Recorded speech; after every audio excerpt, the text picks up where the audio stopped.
नष्टप्रायेषु अभद्रेषु नित्यं भागवत सेवया भागवते कुत्तम श्लोके भक्तिर्भवतिर्नैष्टिकी ओम अज्ञानतिमिरन्धस्य ज्ञानाञ्जनशलाकया चक्षुरुन्मिलितं येन तस्मै श्रीगुरुवे नमः। जय श्री कृष्ण चैतन्य प्रभु नित्यानंद श्री अद्वैत गदाधर शिवासादि गौर भक्तवृंद। हरे कृष्ण कृष्ण कृष्ण हरे हरे हरे राम राम राम हरे हरे। मुखं करोति वाचालं पंगं लंघयते गिरिं यत्कृपातमहं वन्दे श्रीगुरुदीनतारिणं परमानन्दं माधवम्। Hare Krishna. Thank you for joining. So we were doing Canto 4, Chapter 26, which talks about King Puranjan goes out hunting. And as we had discussed, this part of the allegory details the fall of the jiva, the further fall of the jiva into sinful activities. The first fall was into dharmic activities from a spiritual conception, and now the subsequent fall is into adharmic activities. So in the first 3 verses of the chapter, there was a description of the chariot of King Puranjan. And then if you notice over there, that when King Puranjan was initially traveling, he is by himself. He has nothing. Right? He does not have the city. He does not have the paraphernalia. All this he is getting through his wife, Puranjani.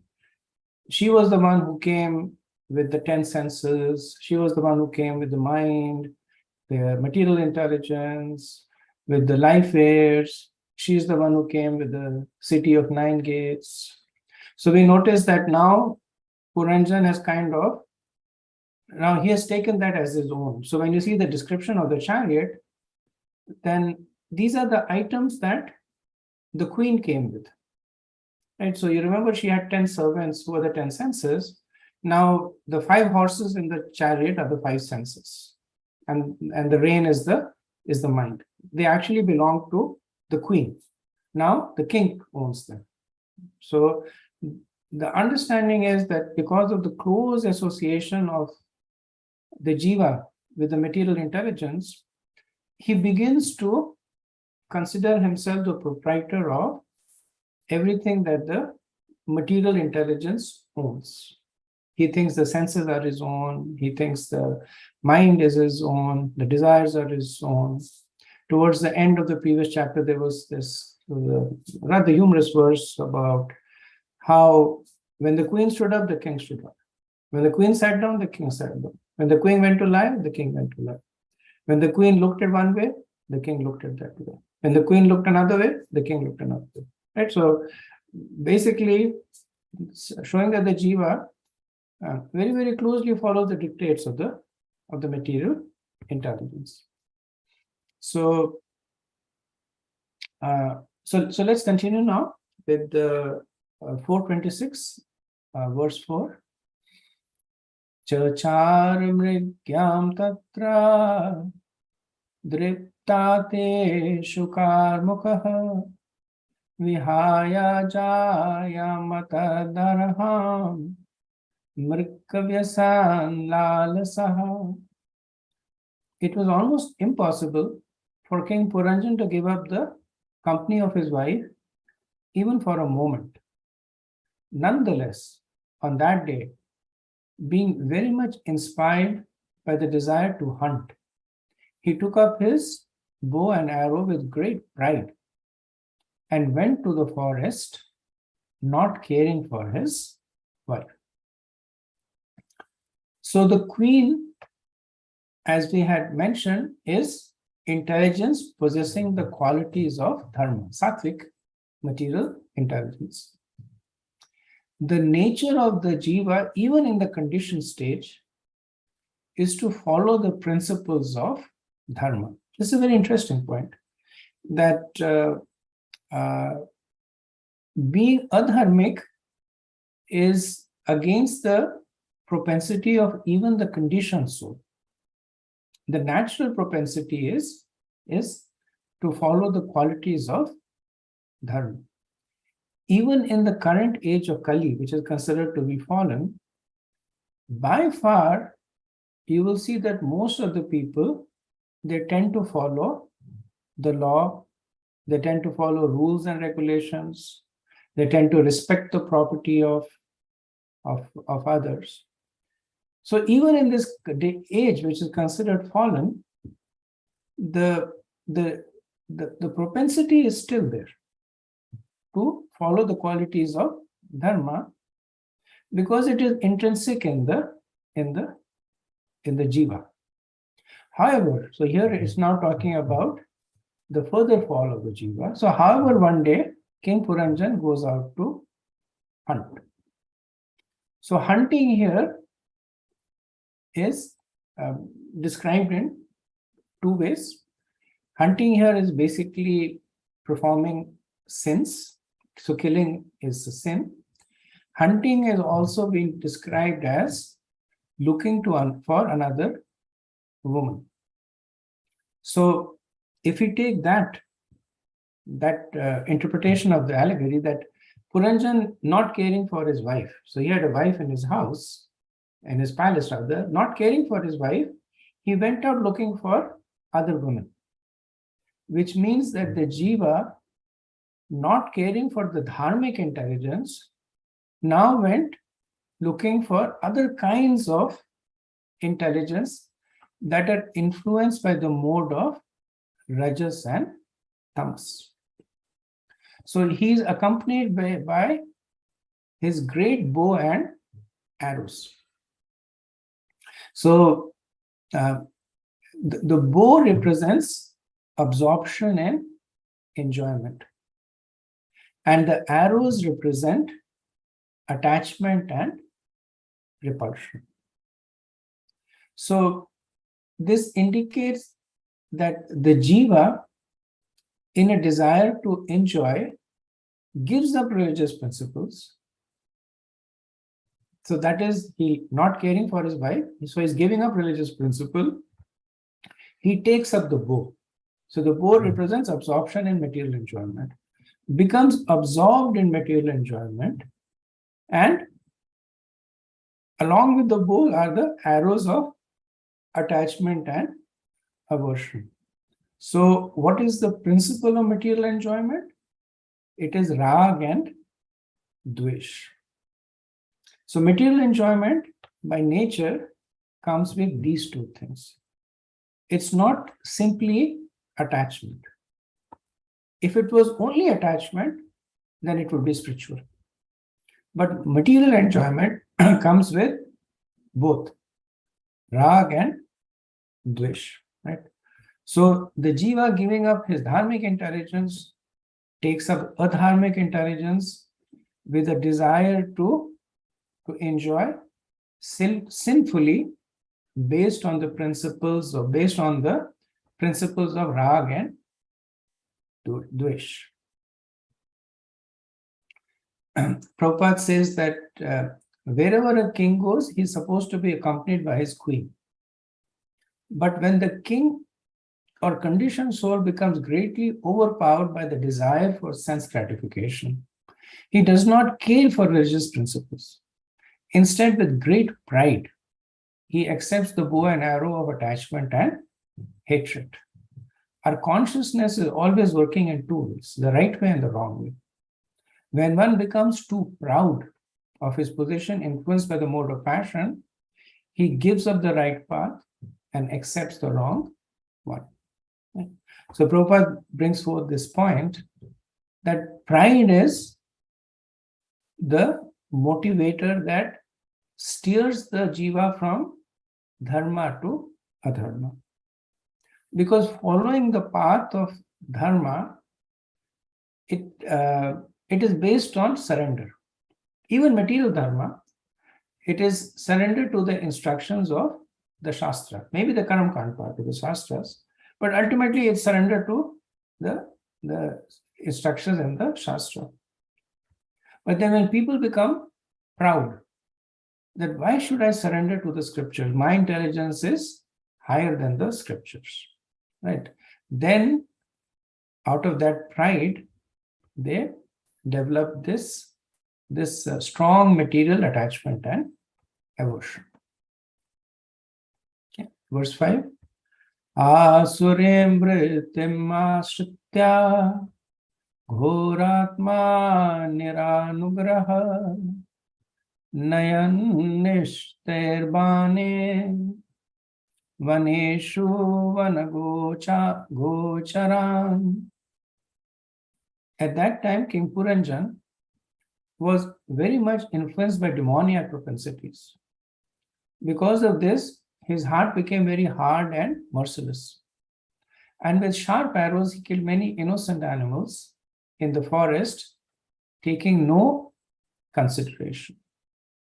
See, so he takes up his bow and arrow with pride, he heads into the forest, and then with a hard and merciless heart, he kills many innocent activities. So we see that he is killing with the arrows of attraction and repulsion.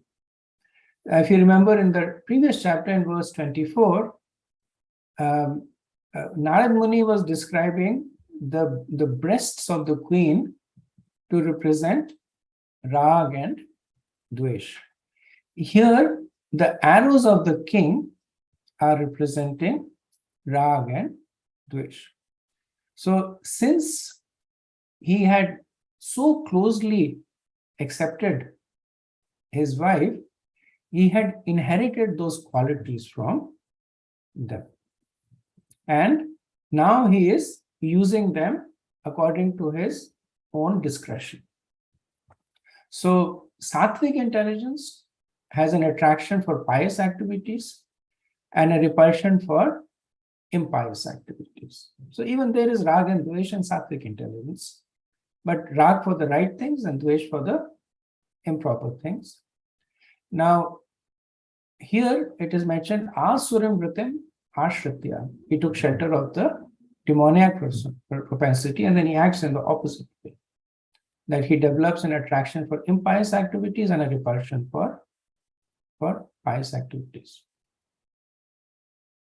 So Srila Prabhupada again comments on the external storyline and notes that killing of animals is a symptom of lack of mercy.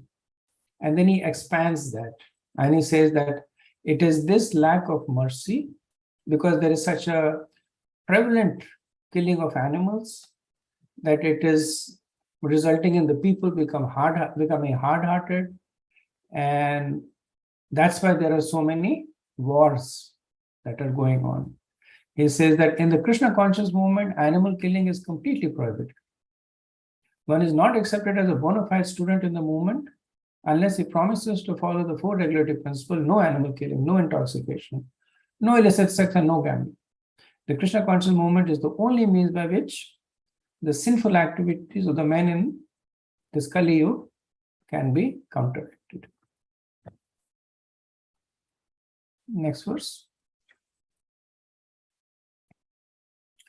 Tirteshu pratidrishtu rajamedyan pashun vane yavad artam alam lubdo anyaditi niyamyate.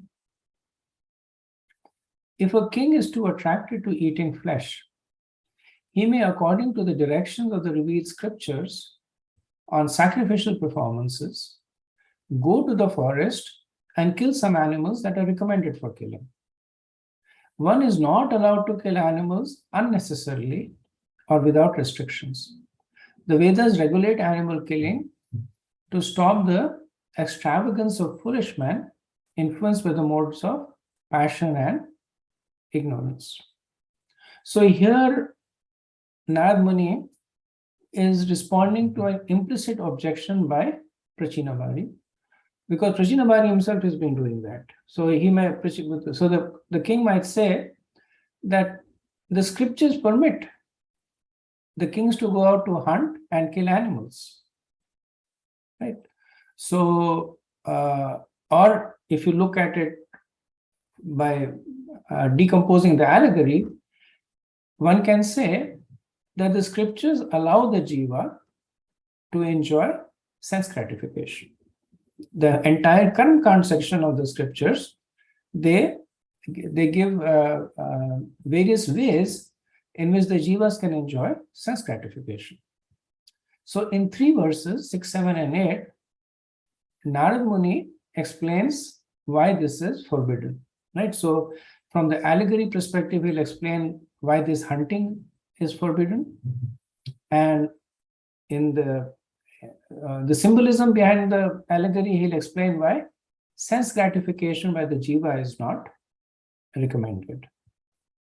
So in this verse, he will state the general principle in 6 points, right? So he says, Alam Lubdha, that a person attached to eating meat may kill animals. Then Tirtheshu. Tirtheshu means for the purpose of Shraddha rites only. So Shraddha, Shraddha is offering to the forefathers. So even though Shraddha is performed once a year, but that is considered to be Mahashraddha.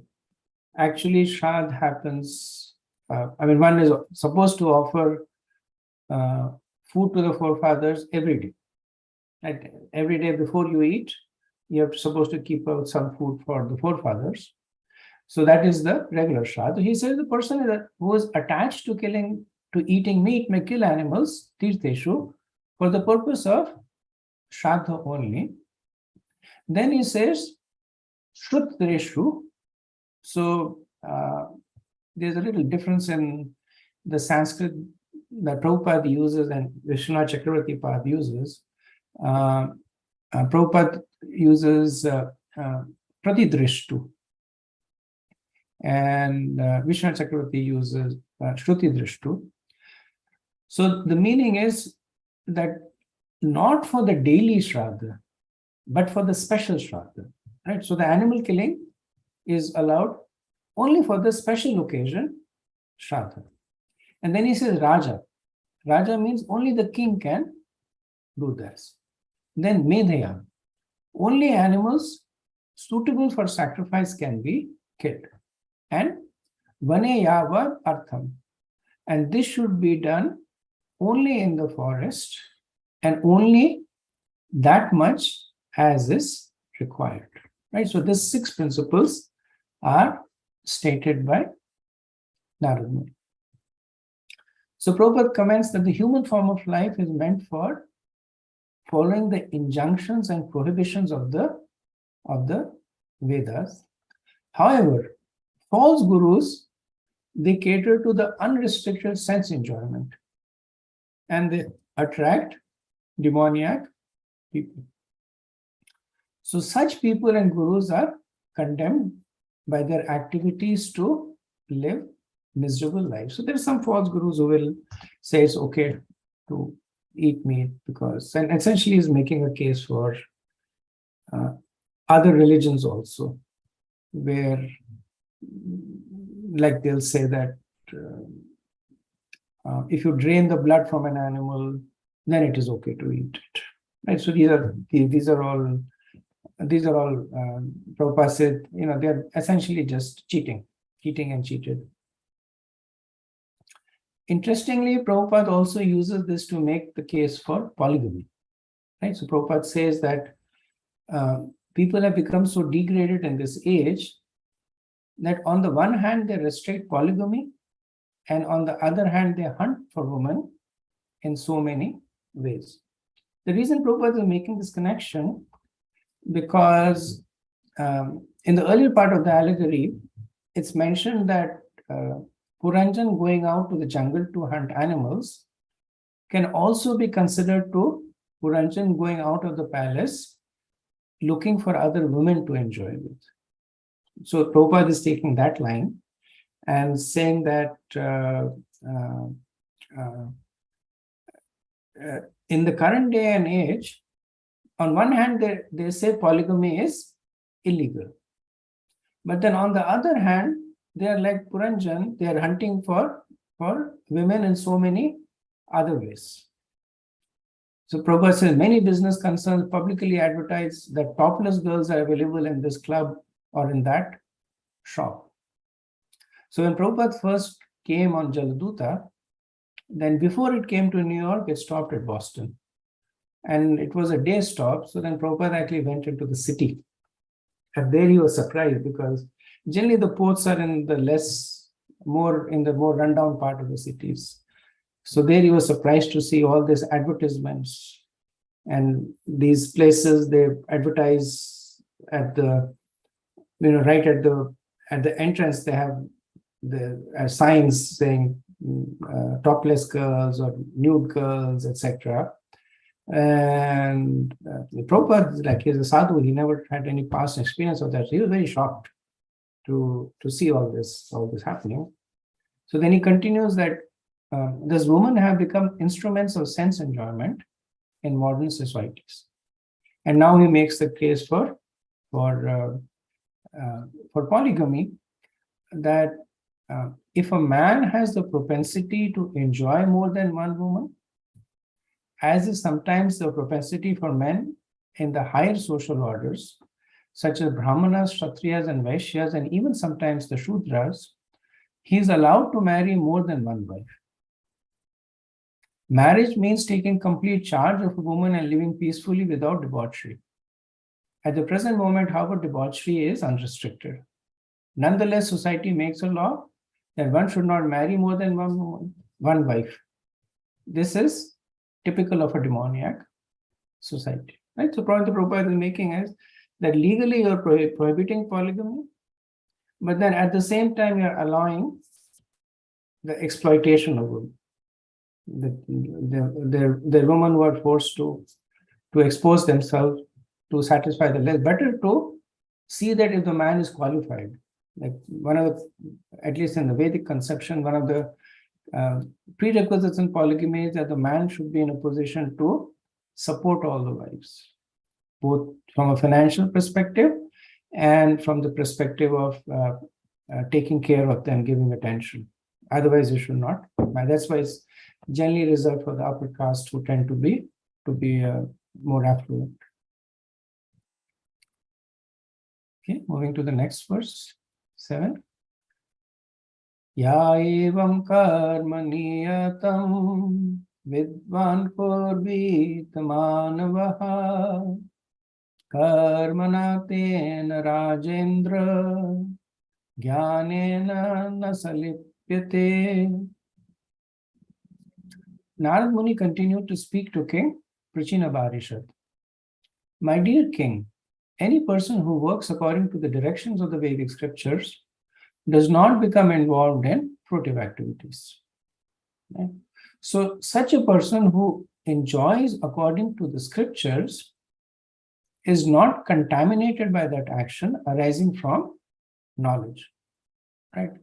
So this is a person who follows the 6 principles that were stated in the previous verse. Right? The 6 principles were, if a person has strong material propensities, then according to the scriptural injunctions and in a controlled way, if the person has the proper qualification and if the object of the enjoyment is bona fide, right, then only to the extent that is required, the person can enjoy. And so that was the 6 principles that Narad Muni makes. So if a person does act in this way, then he does not become involved in fruitive activities. So Prabhupada has a nice purport, and I'll summarize the points that he makes. So Prabhupada steps back and gives a wider perspective. He says that all the living entities have come into this material world to enjoy themselves. That's the fall of the jiva. So consequently, the Vedas have also come with the living entities into the material world to regulate the sense enjoyment. Right? Prabhupada would say Vedas are the handbook of humans. So the jiva has come to enjoy, and the Vedas has come along with the jivas to regulate the sense enjoyment. And then acting according to the principles of the Vedas is called knowledge. So if one acts according to Vedic knowledge, there is no question of being involved in sinful activities. Right? Krishna makes the point to Arjuna that if you kill as part of your Kshatriya dharma, there is no sin that is there. And this is because Vedic knowledge is perfect. It comes from the perfect source, Krishna. It comes through the perfect media, parampara, and it is always free from the 4 defects. So then Prabhupada says, indeed the word Veda means knowledge. The word Jnanena na salipyate indicates that by following the Vedic principles, one does not become involved in the actions and reactions of his fruitive activities. He is therefore directed by the Vedic regulative principles to work in such a way that he may fulfill his desires for sense gratification and at the same time gradually become freed from material bondage. This statement essentially is a summary of the principle of the entire Vedas. And this purport also, it's wonderful purport. It encapsulates the whole principle of material existence. And then Prabhupada says that unlike Vedic injunctions, man-made rules and regulations are imperfect. And following them may protect one from becoming a social criminal, but will not protect one from become a religious criminal. Right? So, because man-made, if you break them, you may be put in jail. Right? So it'll protect you from becoming a social criminal. But because man-made regulations are imperfect, simply following them will not protect you from sinful activities. Verse 8. Anyatha karma kurvano manarudho nibhadyate guna pravaha patito nashta pragyo vrajatyadya. Otherwise, a person who acts whimsically falls down due to false prestige. Thus, he becomes involved in the laws of nature, which are composed of the 3 qualities: goodness, passion, and ignorance. In this way, a living entity becomes devoid of his real intelligence and becomes perpetually lost in the cycle of birth and death. Thus, he goes up and down from a microbe in stool to a high position in the Brahmalok planet. So, in verse 6, Narad Muni spoke about the general principle. In verse 7, he spoke about the advantages of following that principles. This verse talks about the consequences of not following them. And these 3 verses essentially are Narad Muni stepping back from the allegory. Right? So he's telling the story, but now he's stepped back and he's giving instructions to King Puranjan. Right? Because this is obviously not a part of giving instructions to Prachinabali. So this obviously is not a part of the Puranjan story. So he's taking a step back and giving the general principle of enjoying piously and the dangers of acting impiously. So spiritually speaking, this verse describes the jiva's enjoyment of object forbidden by the scriptures. So if one breaks the rules, anyatha, because of lack of purity in the antakara, in the consciousness, then he begins to think himself as the doer. And then he becomes bound by the action. He then falls under the influence of the modes, and then the person falls down from the human form of life. So sometimes people say to devotees that you have found Krishna consciousness, why don't you just practice peacefully? What's the need to go about interfering with everybody else's life? So I remember once there was this person who was writing for a religious magazine. I'm guessing it was a Christian religious magazine, and then he came to interview me. He wanted to know more about Krishna conscious practices and how things change. So he had a list of questions, and he was asking the questions. And because it is so ingrained in us, or at least in me at the time, that while I was answering the questions, I was also trying to preach to him. Like, he was saying that, why don't you eat meat? And then I said, well, initially I said the scriptures don't allow it.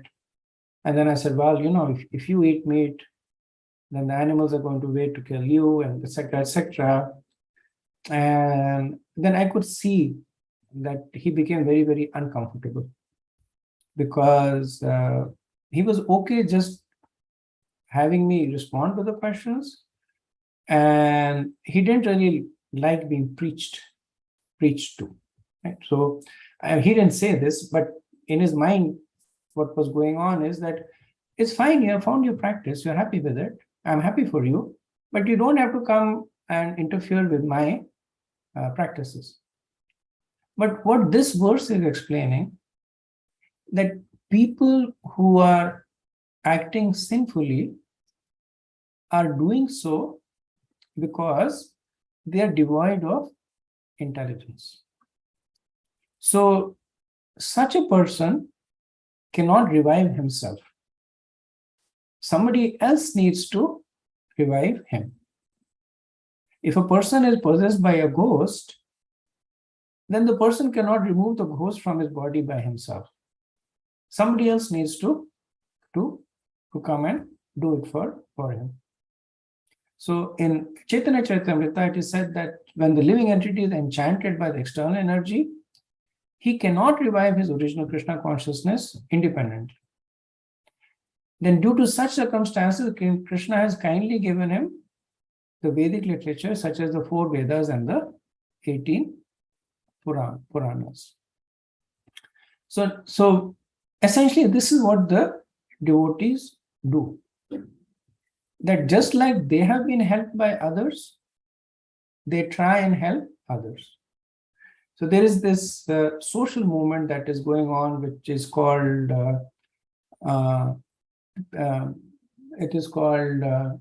paid forward. So it's something like you do somebody a favor, you help somebody, a person, but either you help the person anonymously or you help the person without expecting anything. And then the person helps somebody else. And then that person helps somebody else. Like in some cases, it's small, like a person is waiting on Starbucks and he pays for the coffee of the person who is behind him. So he says, I'm paying for his coffee.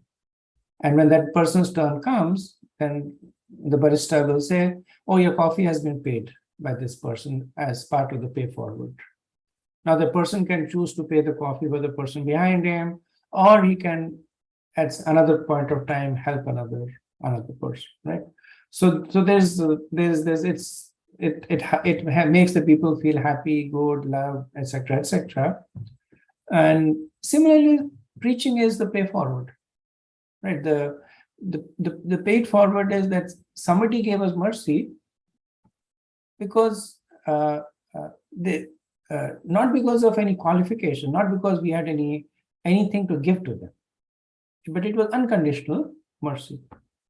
But they gave it to us with the understanding that we'll give it to somebody else, and they will give it to somebody else. And so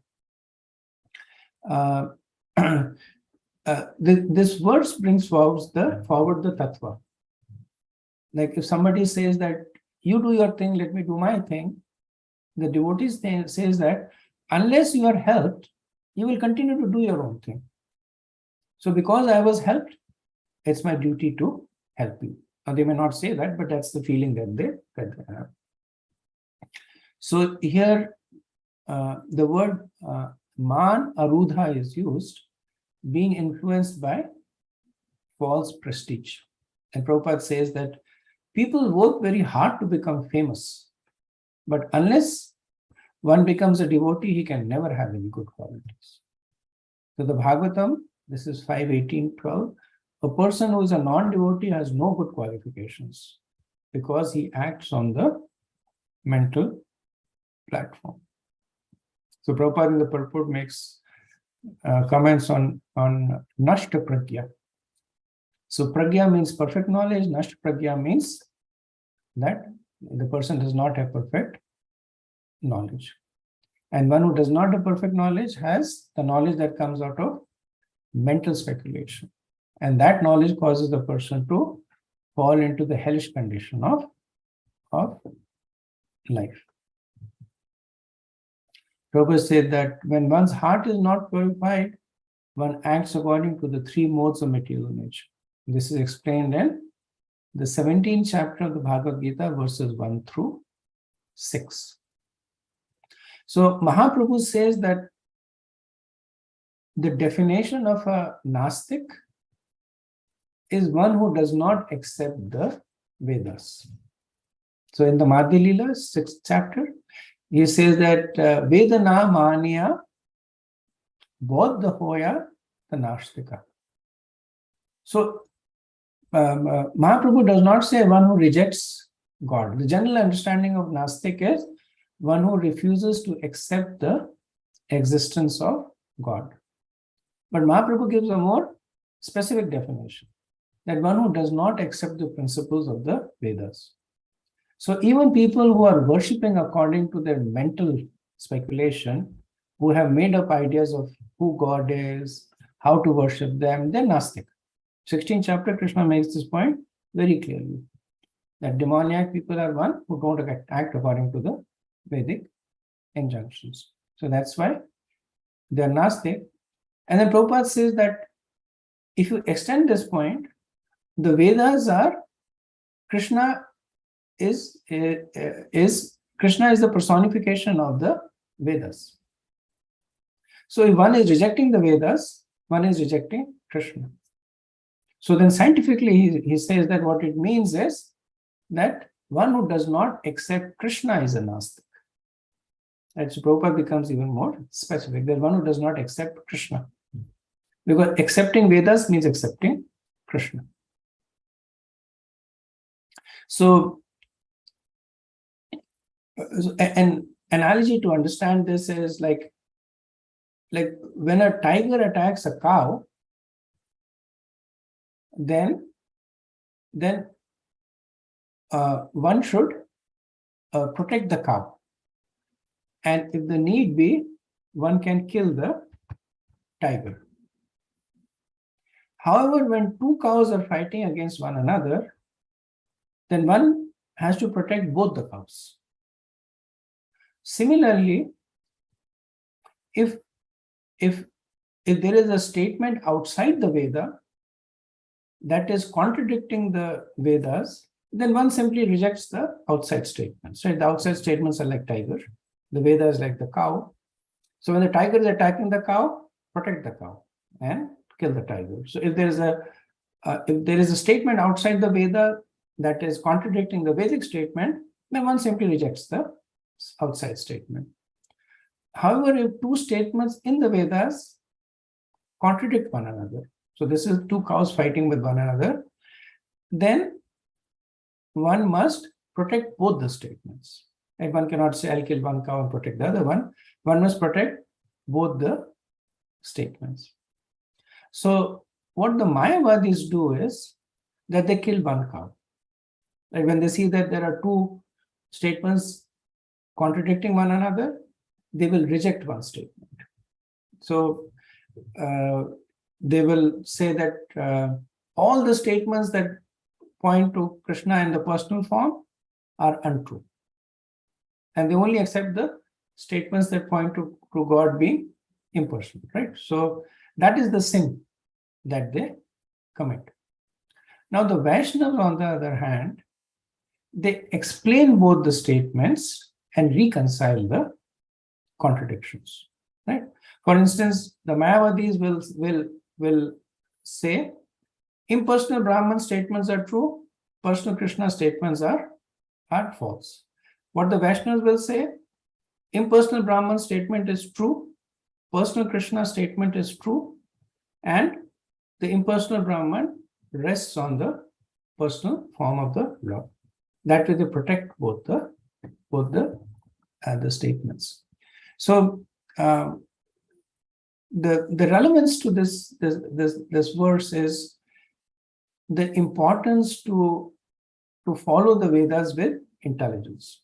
Essentially, Narad Muni is calling intelligence that follows the Vedas as real intelligence, right? So that point is being made.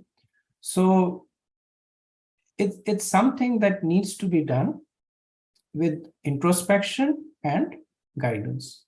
If one whimsically starts rejecting one part of the scriptures, accepting others, or one whimsically starts reconciling the Vedic statements with the non-Vedic statements, then, according to Narad Muni, such a person will imminently fall down. And such actions are because of false prestige. Okay. I'll do one more verse and then we can pause for discussion. Verse 9.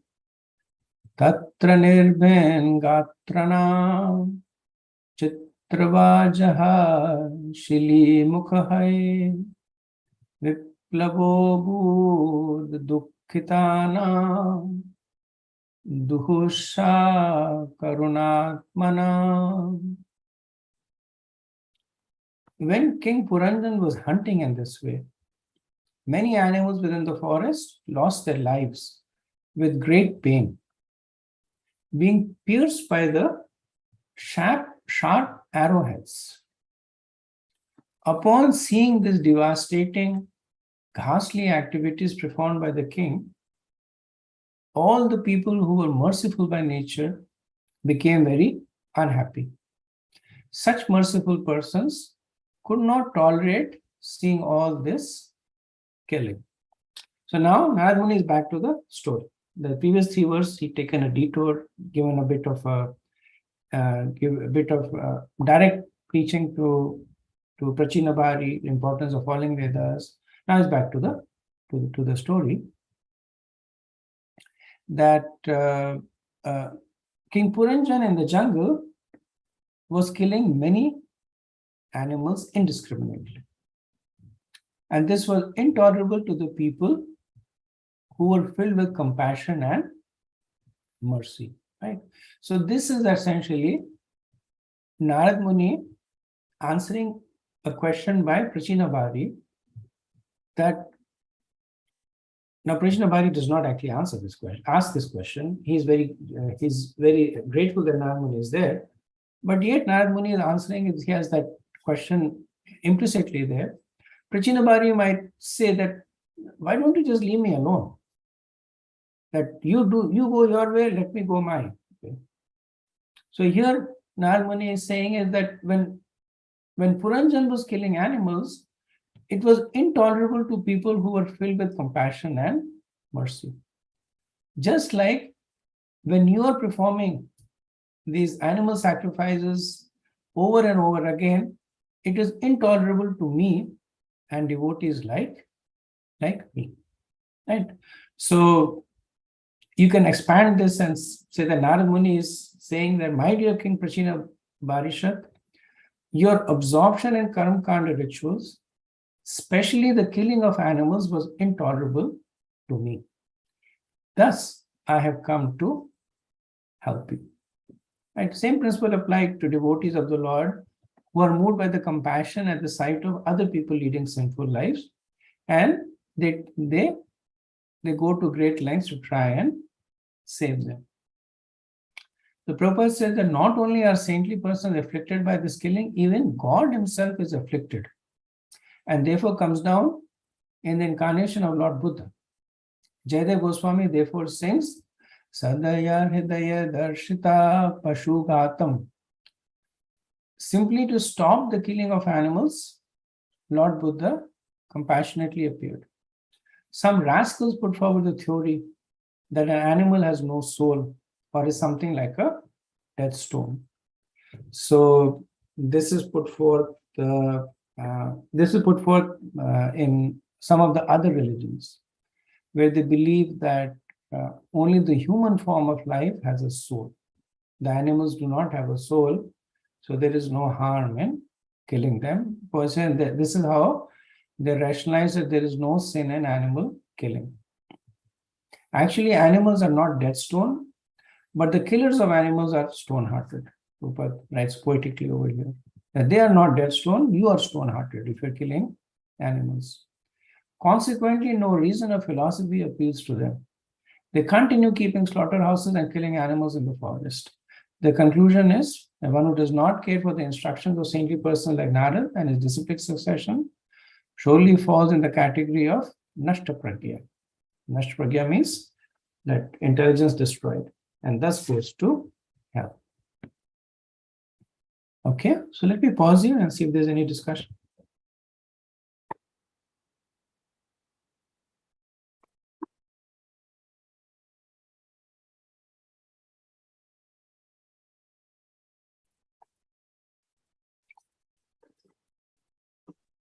Hare Krishna Prabhu. Regarding the previous verse that we spoke about, doing things whimsically, false prestige, not following the Vedic injunctions, so one falls down from the position of intelligence. One falls down. So I'm just trying to extrapolate it to our being practicing devotees, especially I can speak for myself, right? The doership mentality is also something stems out of false prestige, or I know I am the controller, I am the doer mentality is something of the extension of the same thing that fully materialistic person might do, not following the Vedic scripture. It's a very far-fetched. I mean, I don't know if far-fetched, but I feel that it's applicable to me also, in the sense the doership mentality will negate whatever sadhana I'm doing to make me go further up. So that what I was trying to say is that I'm losing my trail of thought now. It's not just we are looking outside to see people who are demoniacally disposition, but also looking inside and to give up that doership. Unless we give up the doership mentality, how can we make progress? Right? So I'm thinking that this is one of the lessons that I can take as a sadhaka. I was thinking something else. I'm missing that point, Prabhu. I'm sorry. It'll get back to me. So anyway, somebody else can wants to say something. That's. And perhaps I can comment on whatever your thoughts you have expressed so far.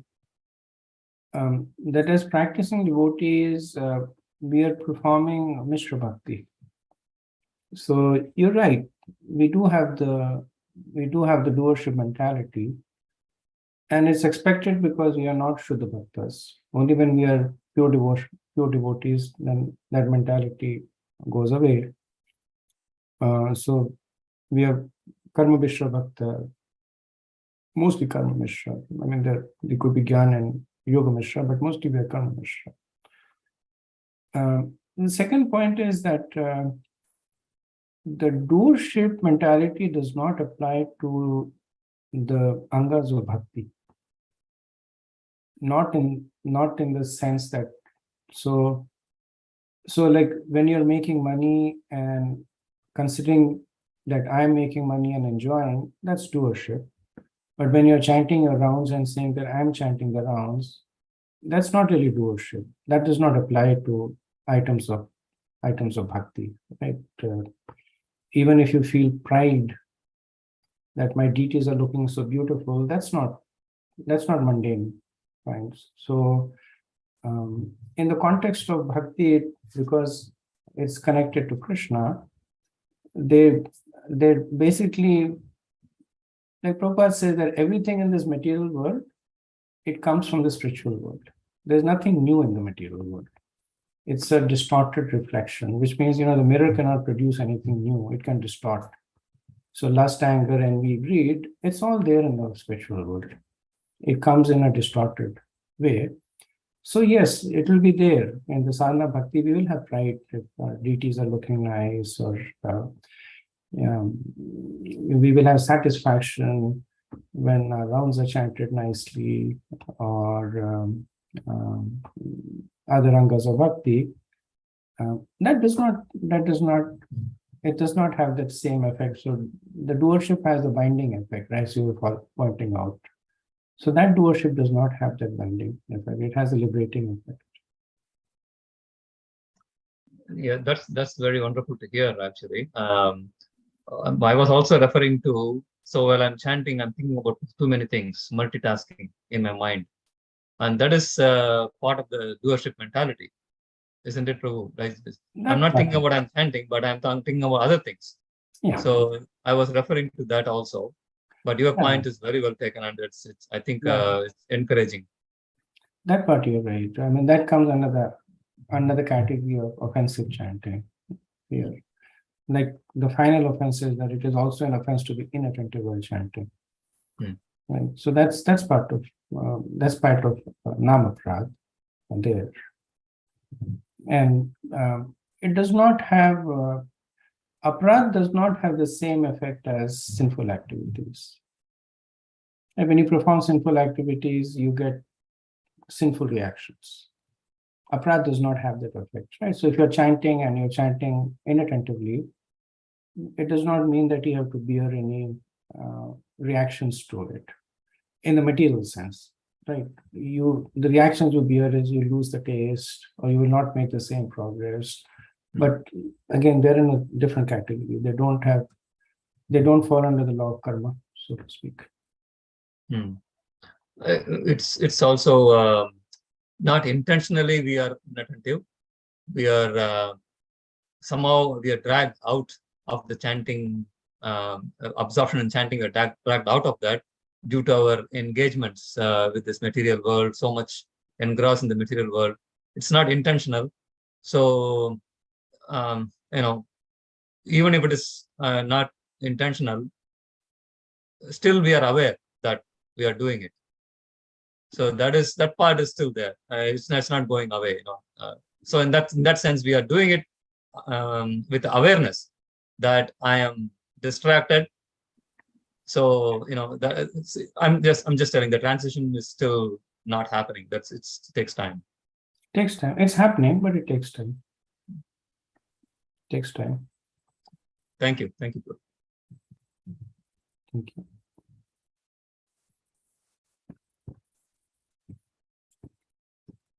Okay, there's no more comments. We can move on to the next verse. Verse 10. Shashan varahan mahishan gavyan rurushalyakan medayananyam cha vividhan vinignan shramam adhyagan. In this way, King Puranjan killed many animals, including rabbits, boars, buffalo, bison, black deer, porcupine, and other game animals. After killing and killing, the king became very tired. So the tiring of the king indicates the repentance of the jiva after performing adharmic activities. So because the jiva intrinsically has tendencies of dharma, and again by good fortune, by the jiva's own desire, he may repent after committing sins for some time. And as we said, the root cause of sin is avidya. So Prabhupada says that however sinful a man may be, if he receives knowledge from the proper spiritual master and repents his past activities in his sinful life and stops them, he immediately becomes eligible to return home back to Godhead. This is made possible just by following the rules and regulations given by the Shastra and following the bona fide spiritual master. So Srila Prabhupada in the purport makes a strong plea for the world to take to Krishna consciousness. He says that at the present moment, the world is on the verge of retiring from a blind materialistic civilization, which may be likened to hunting animals in the forest. People should take advantage of this Krishna consciousness movement and leave this troublesome life of killing. It is said that the killers of the animals should neither live nor die. So this is Prabhupada referring to that story that the sadhu came in and people came to take blessings. We discussed this in chapter 24, right? Then to the butcher, the wise man said that may you neither live nor may you die. Because in living he was committing sins, and after he dies he would suffer from the results of those sins. So he said, your living is bad, your dying is bad, so may you neither live nor die. Prabhupada says that is the situation of society in the present day and age. If they live only to kill animals and enjoy women, life is not very prosperous. As soon as the killer dies, he enters the cycle of birth and death in the lower species of life. That also is not desirable. The conclusion is that the killer should retire from the killing business and take to Krishna consciousness movement to make a life perfect. A confused, frustrated man cannot get relief by committing suicide, because suicide will simply lead them to take birth in the lower species of life or remain a ghost, unable to attain a gross material body. Therefore, the perfect course is to retire altogether from sinful activities and take up Krishna consciousness. So Prabhupada has this clarity of thought, and it comes from the deep faith that he has. He's saying you're living a sinful life. The root cause of that sin is avidya. The solution for that avidya is vidya. The vidya appears in the Vedas and is given by the Guru. So the way to solve the current problem is take shelter of a bona fide Guru connected to a parampara and follow a Krishna conscious life. All other ways are going to give different kinds of problems. If the person, Prabhupada said the person should neither live nor die. Like a person might say, this society is so messed up, I'll kill myself. Prabhupada said that's not going to solve the problem. Or the person says, what can I do? I'm a part of the society is messed up, I'll continue to live as part of the society. That's not going to solve the problem. The only solution to the problem is take a step back and solve it at the root. So in this way, one can become completely perfect and go back home, back to Godhead. Okay, so continuing towards 11. Tatakshutra parishranto nivrato graham ayevam krita snanochita haraha samvivesha gata klamaha. After this, the king, very much fatigued, hungry and thirsty, returned to his royal palace. After returning, he took a bath and had an appropriate dinner. Then he took rest and thus became freed from all restlessness. So in 10 verses, Puranjan's return to home is described. And essentially the verses describe the jiva giving up sinful activities and returning to the path of dharma. So here it is said that Puranjan is exhausted from hunger and thirst, which means that he became more and more troubled by the sinful activities that he was performing. What does he do? He says he gave up hunting, which means that the jiva gives up the sinful activities. And then Puranjan returned home. So the jiva giving up sinful activities establishes himself in the rules of dharma. Then Puranjan took his bath. Essentially what it means that the brahmanas performed atonement for him, or the jiva performs some kind of prayashchit. Then Puranjan ate suitable food. Suitable food means that now he is eating food that is recommended in the scriptures, which means the jiva is now giving up forbidden items like meat and liquor. And then Puranjan took rest. So he took rest and gave up his restlessness, which means now the jiva that was agitated by all the sinful activities that he was performing now becomes steady. So the verse essentially describes the jiva troubled by sinful activities, giving them up, regretting them, and then establishing himself once again in the path of dharma.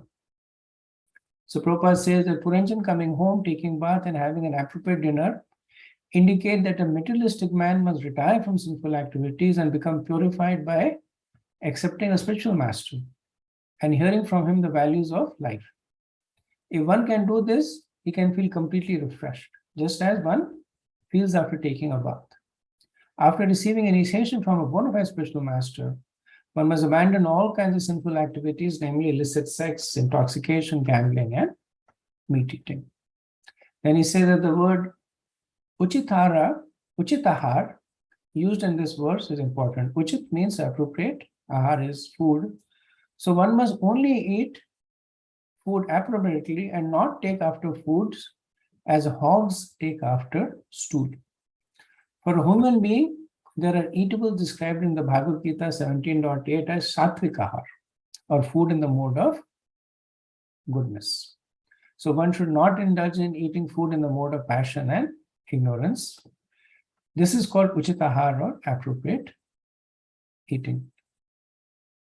So we will later on see the anger of the queen and the effort of the king to appease her. And then finally the queen gets pacified and she accepts him. And then Puranjan enjoys with his queen for a very, very long time. Right? So essentially the jiva who has become addicted to sinful activities will initially find it difficult to submit to the rules and regulations of the scriptures. Just like Puranjan found it difficult to stay steady with his wife and will deviate. But eventually, if by good fortune the jiva goes back to dharma, dharma will accept the jiva. Right? So in the Manusmriti, there is this verse, dharma eva hato hanti, dharma rakshati rakshataha, tasma dharma na hantavyo, mano dharma hato vadit. That those who destroy dharma are destroyed by dharma. And those who protect dharma are protected by dharma. Therefore, one should never destroy dharma, lest dharma will also destroy. This is the principle that is being shown in this part of the allegory. Okay, next verse 12. Atmanam arayam chakre dhupale pastragadvi sadvalankrita sarvango mahishyama dade manaha. After this, King Puranjan decorated his body with suitable ornaments. He also smeared scented sandalwood pulp over his body and put on flower garlands. In this way, he became completely refreshed. After this, he began to search out his queen. Now, the subtle point to notice over here is that Puranjan's giving up of sinful activities is happening before he takes shelter of the dharmic intelligence, right? There are different activities, which indicates that the jiva has to, out of his free will, give up adharma. Same principle that if a person is possessed by a ghost, he cannot follow the principles of dharma. So there are two different things. Somebody has to get the person out and then get the person in that state. So we see the same thing happening in Puranjan, that he was hunting, and then by some good fortune, he began to feel a distaste. He began to feel exhausted, fatigued, restless. Then he gave up hunting. He comes back to the palace, takes a bath, and then adorns himself. Now he's going out to seek his queen. So decorating his body or worshipping himself stands for that now he begins to worship the devotees, the sages, and the wise men. So he purified himself internally by hearing various instructions of dharma and knowledge. And then as a result of that, now he remembered the queen. So now the jiva remembers his intelligence that was fixed in dharma. Right? So now you see the transition, that the jiva out of his free will begins to take shelter. Right? So decorating his body is compared to the taking shelter of devotees, sages, or wise men. So out of his own free will, he takes shelter. And they, by their mercy, then restores the jiva to their original intelligence. So the previous verse was external, that the king gives up the grossly sinful activities, that he stops killing, he returns from the forest. This verse talks about the internal state, that now internally he became attached to the rules of the scriptures. So one thing to understand here is that in the context of dharma, there's no neutral state, that you're either following it or you're not following it. You're either dharmic or you're adharmic. So sometimes people who are atheists, they say they have nothing to do with God. But that does not mean if they say they have nothing to do with God, God has nothing to do with them and they are free to do whatever they want. So just because they deny the scriptures does not mean that they are no longer bound by the rules and regulations of the scriptures. Right? Prabhupada gives the example that a citizen goes to the city and says that I have nothing to do with the governance of this city. And then the person begins to drive beyond the speed limit or break the law, he'll be arrested. Right? Because he's living in the city, he has to follow the rules and regulations of the city.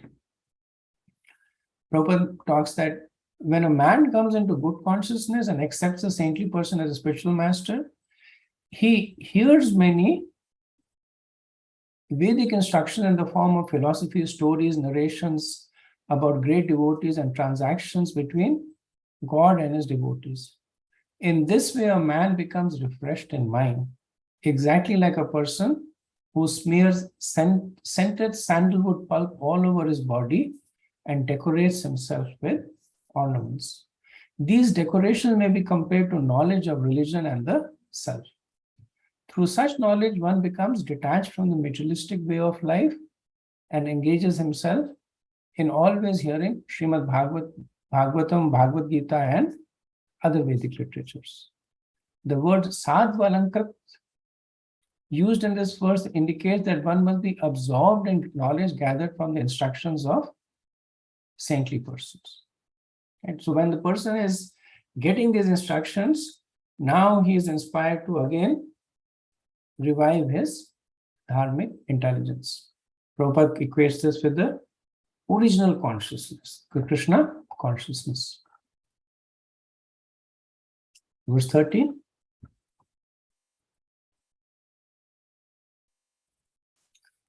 Trapto hrishta sudripatascha kandarpakashtama manasaha na vyachasta vararoham grihanem grihamedhinim. After taking his dinner and having his thirst and hunger satisfied, King Puranjan felt some joy within his heart. Instead of being elevated to a higher consciousness, he became captivated by Cupid and was motivated by a desire to find his wife, who kept him satisfied in this household life. So Vishwanath Chakravarti explains that according to this allegory, Puranjan, he went to the forest on the pretext of hunting, but actually to enjoy with other women. Now, Puranjani represents dharmic intelligence. So there is also a dharmic intelligence that a person can indulge in and act in a sinful way. So what it means over here is that having enjoyed with other women, King Puranjan, he felt guilt and now wanted to desire and develop this desire to enjoy with his wife. In other words, that having enjoyed sins with adharmic intelligence, now the jiva wants to enjoy in a pious way through dharmic intelligence. So,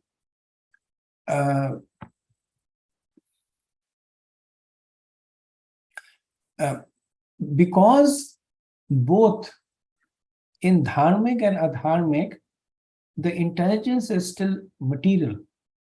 So the common thread is enjoyment. And even with his wife, he is lusty. He is desiring to enjoy. So the Puranjan represents the conditioned jiva. Right? In a conditioned state, he will either enjoy impiously or piously. But in both cases, he is driven by the desire to enjoy. So when Puranjan, it said he was moved by a desire to find his wife. So which means that his wife was not present.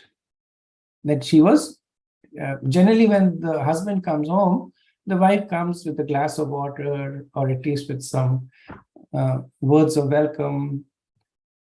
But when Puranjan returned, his wife was nowhere to be found. Which means that when the jiva has followed the path of adharma, then dharmic intelligence does not appear immediately. Why? Because even when the person stops performing sinful activities, the impressions of the sinful activities will remain, and they will prevent the appearance of the dharmic intelligence.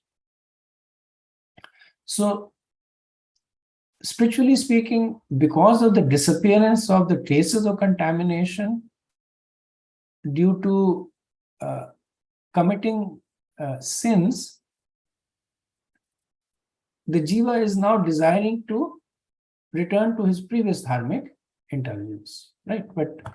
But as Vishwanath Chakravarti mentions, that the residual impressions by the past sinful actions, they make it difficult.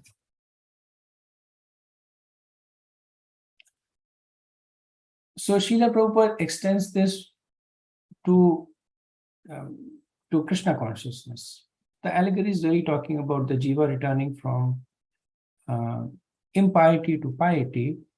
Prabhupada extrapolates. Vishwanath Chakravarti also does that, just the mode of devotee. The return of the jiva to Krishna consciousness. As per the allegory, this will happen in the next chapter. When Puranjan dies, next chapter is 28th chapter it will happen. When Puranjan dies, and then he takes birth again, and that's when he takes birth and takes to Krishna consciousness, becomes spiritual. Prabhupada is, as usual, he mercifully gives us the end goal sooner. So he says, Prabhupada says that the verse is significant because those desiring to elevate themselves to a high level of Krishna consciousness, when a person is initiated by a spiritual master, he changes his habits and does not eat undesirable eatables, or engages in eating meat or drinking liquor or illicit sex or gambling. So this is the third time in this chapter that Srila Prabhupada talks about the importance of following the regulative principles. Right? Prabhupada, he keeps mentioning it over and over again. And the reason Prabhupada is mentioning it is because it is very relevant, that when a person is trying to take to the path of spirituality, then because of the past sinful impressions, it's not easy to follow the path of spirituality. That spontaneity cannot come because there is such strong samskars. There is such strong samskars, can be good or bad. The bad samskars are there. The propensity to enjoy, propensities for lust, they are there. So what is the solution? The solution is to follow it externally. And that's why Prabhupada keeps making this point, that follow the four regulative principles. Follow. In some of the chapters, if you see, in every other purport, Prabhupada will say, chant Hare Krishna, chant Hare Krishna. Here, Prabhupada is saying, follow the regulative principles. Because this chapter essentially talks about the return of the jiva from adharma to dharma. It's a difficult transition to make, cannot be done spontaneously, so it has to be done externally. First, by following the regulative principles, that will remove the previous impressions, that will purify the person of sinful, and then subsequently take the person to Krishna consciousness.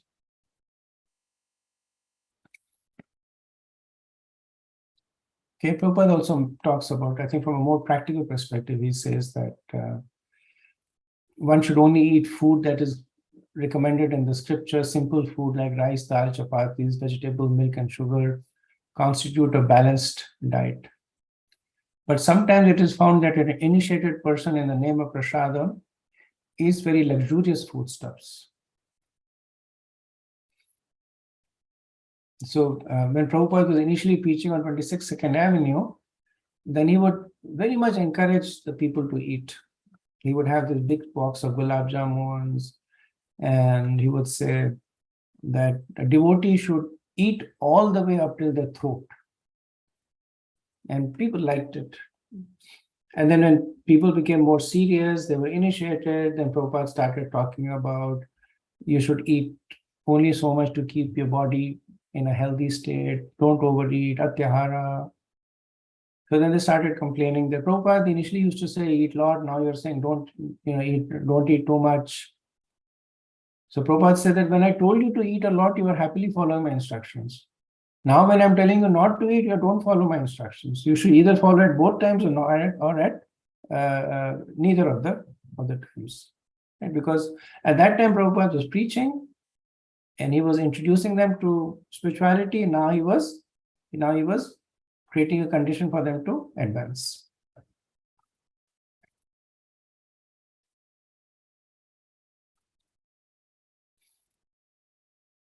Okay, we'll do one more verse and then we'll pause after that. This is actually a long verse, but maybe we should do it. It's logical. Verse 14. Antapura striyo prachar vimana iva vedisa apiva kushalam rama sheshwarinam yathapura. At that time, King Puranjan was a little anxious and he inquired from the household women, my dear beautiful women, are you and your mistress all very happy like before or not? So we know the queen of Puranjan is material, intelligent. Then the women, the beautiful women in the palace, they are antakarna, in their previous condition, inclined to dharma. So essentially they represent impressions in the form of thinking, feeling, and willing. And they suddenly appeared. So these are previous. Puranjan had previous impressions of enjoying with his wife. So the jiva has previous impressions of enjoying according to the principles of dharma. So when Puranjan saw this woman, he considered that if the actions of my intelligence remain steady and they're able to destroy my present impressions of sin, then they can deliver me. Right? So this is Vishwanath Chakravarti explaining that what the jiva thinks is that if I'm by being reinstated in my proper intelligence, I'm able to destroy my present impressions. So Puranjan presently is suffering from the sinful impressions of whatever he did. But he is thinking that maybe by the actions of my intelligence, when it was steady, based on my previous dharmic activities, I can destroy my present adharmic impressions. And this is essentially the reasons behind performing samskars. Right? So we have Vivaha samskar and Jati samskar. So they leave pious impressions and they can protect the person later on. So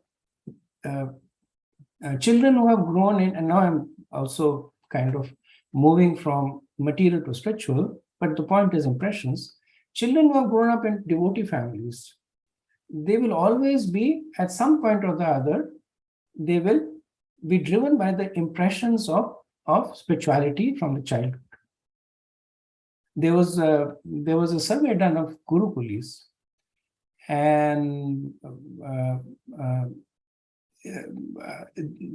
the percentage of Gurukulis, and these were Gurukulis who had left the movement for various reasons, the percentage of Gurukulis who considered Krishna to be God was almost 100%.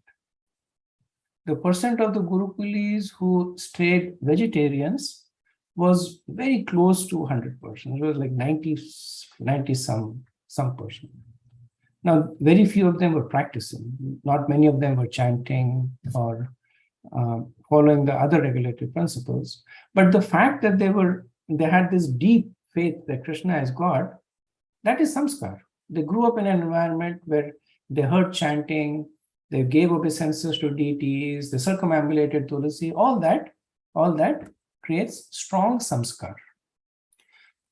So Puranjan is now regretting his past actions and is anxious to return to the path of dharma.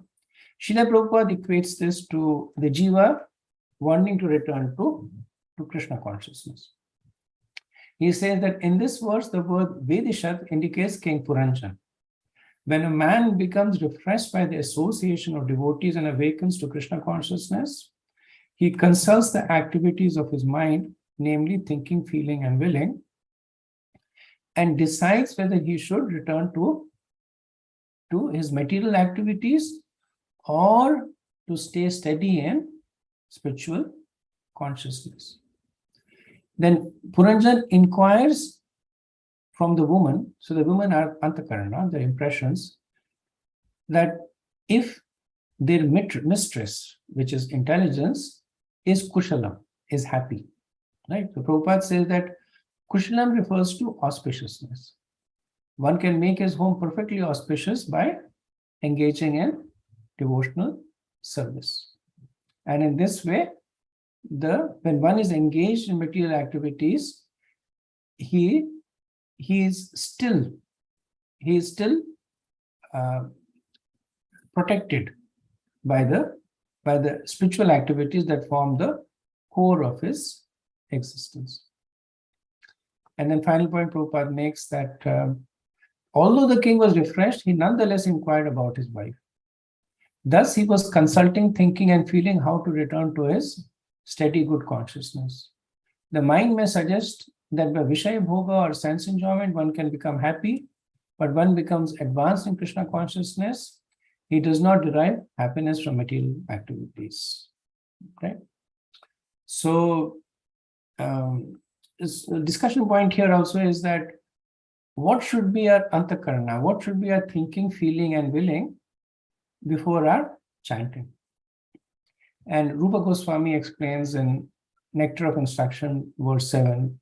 And this is the Shatsa Krishna Nama Adi Charta Adi Sutabdi Vidya, where he talks about the holy name, character, pastimes, and activities of Krishna are all transcendently sweet like sugar candy. So that's how one should think, that the holy name, qualities, and pastimes of the Lord are transcendental. Then what should one feel? So one should feel that, this is the middle part of the verse, that even though the holy name is sweet, since my tongue is afflicted by the jaundice of avidya, I am not able to taste the sweetness. Right? So sometimes when we chant and we are not able to appreciate the promised potency of the chanting, we blame the holy name. That maybe there is exaggeration. Right? If you the fifth, sixth, and the seventh offense on the holy name are this. Like fifth is to consider the glories of chanting Hare Krishna as imagination. Sixth, to give some interpretation of the holy name of the Lord. Seventh, to commit sinful activity on the strength of the holy name. So this is the person not feeling the happiness that is promised and blames the holy name. So Rupa Goswami says that don't blame the holy name. Blame yourself. Say that since my tongue is afflicted by the jaundice of avidya, I am not able to taste the sweetness. And what should one will? One should will that although I cannot taste the sweetness, I should still carefully chant these names every day. That determination, right? Bhishma Dev makes the same point in 1st Canto 9th chapter. When he's about to give up his body, he says that let me now invest my thinking, feeling, and willing, which were engaged in so many different subjects and occupational duties in the all-powerful Lord Shri Krishna. Right? That's the mood that one should develop before chanting. Okay, so let me pause here. I'm a little bit over time. Apologies for that. I just wanted to complete this verse. Any discussion? Hare Krishna, Prabhuji. Dandavat Pranam, Prabhuji. Thank you so much for the wonderful class, Prabhuji. Prabhuji, my question is, many times it so happens that your mind says something, or you get the question of doing the right thing, but from the mind, but by devotee's mercy, we have the intelligence to know what is right and what is wrong to do. But still your taste is still there with the sinful activity or non-devotional activity. So how do we transform that? Because it's always preferred rather than doing little regrettingly or forcefully. If mind itself is wanting, would be a better phenomena that we would aspire. So what is that one key thing? Because this is because of the past impressions, like the way Puranjan is immediately could not do the right thing. So what is that one thing? Is regulative principles, is that help to remove past impressions, or chanting is the key? Like what is that one thing we should focus on to quickly transform our past, to put away our past impressions and do the right thing happily? You're right, Prabhu. Prabhupada is making this point in this chapter. So you notice that Prabhupada in the purpose, he does not focus so much on the need to chant. So what is the points that Prabhupada focuses on? He mentions at least 3 times that I can recall, follow the regulative principles, right? At least 3 times he mentions the need to take shelter of a guru and follow instructions, right? So the focus is mostly on the reason why a person might perform sinful activities, even knowing that they're sinful, is because of past impressions, that the past impressions are strong and they drive the person. So person knows not the right thing to do, but it just drives the person. So just like they are driving in one direction, the regulative principles drive in the other direction. So the way the regulative principles are architected is that they prevent that flow of it. Mahatma Prabhu makes this very interesting point. This comes obviously in practicing devotees. It comes in the life of all practicing devotees to various extent.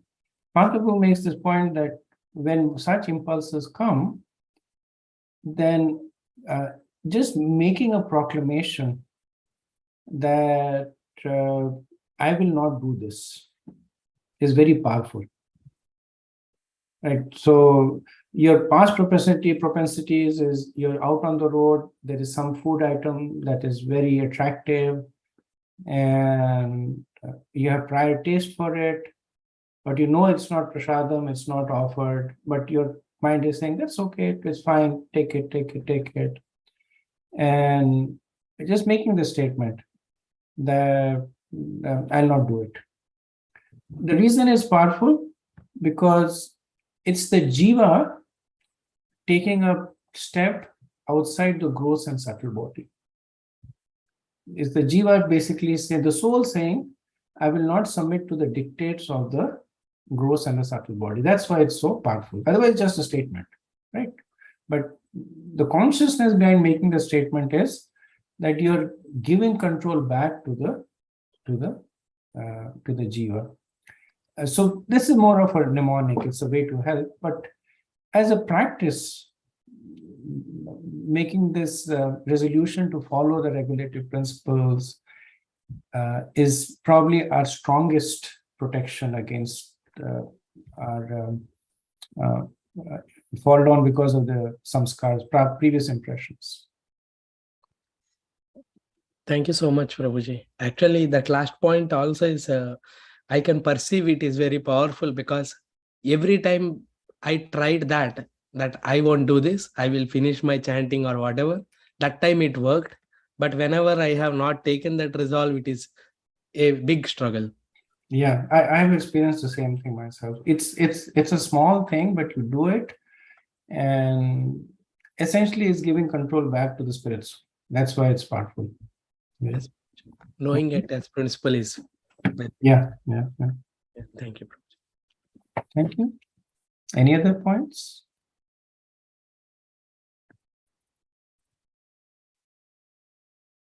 Okay, if not, we'll end here. Vanchakalpatarubhyascha kripa sindhubhya eva cha patitanam pavanebhyo vaishnavebhyo namo namaha. Anant Koti Vaishnavinda ki jai. Srila Prabhupada ki jai. Nithai Gaur Premanand. Hare Hare. Hare Krishna. Thank you very much.